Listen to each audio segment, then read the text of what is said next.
Hi guys, so on today's video I wanted to show you the procedure how to replace your tie rod on a S model ATV or X model, because they're using same tie rods. Well, if you are planning to replace it, or just maybe in some cases you will find that your tie rod is wobbling here is a knuckle, by the way, so it's wobbling too much like this. So that's because of this nut is loose and you want to retighten it, and you're trying to take a wrench, 13mm wrench, trying to retighten it, but it's not letting you do that. As you see, the shaft is spinning all together with the nut, because this is a locking nut and has a plastic nylon on the end, and you cannot hold this shaft because you don't have that much of a room between the bracket and the tie rod. Like here, you don't have that much of a room, so you cannot grab it with nothing. See, like this is a tie rod from a Q model. It's a much bigger, much stronger, because the Q model is a bigger machine. So Q model has this groove or notch for the wrench that you can actually hold it, but X model or S model does not have nothing.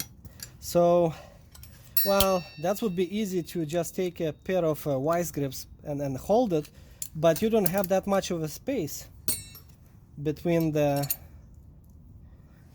bracket and the tie rod, so your vice grips will not fit. How are you going to hold it down?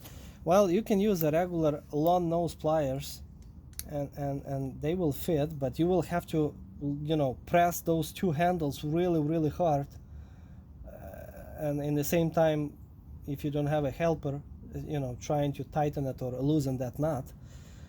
Or this would be the best solution, what I found it. This is a lock-in nose pliers, like a vice grips, but just a really narrow jaw, and you can fit in between and lock it, and it will hold it in place, so you don't have to press it and work it really hard.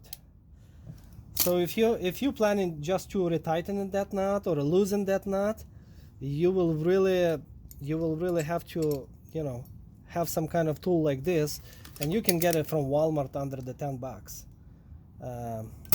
Otherwise, because in some cases this square and this square, well, this will stay square because this is much stronger steel, but because it was wobbling before, on this side this shaft is already could be rounded, and there is no way you can tighten it without those pliers. Once you're going to make it tight, it's not going to go anywhere. It's going to stay in place and everything's going to be good, even if it's rounded, no problem at all. But how to, you know, how to hold this shaft?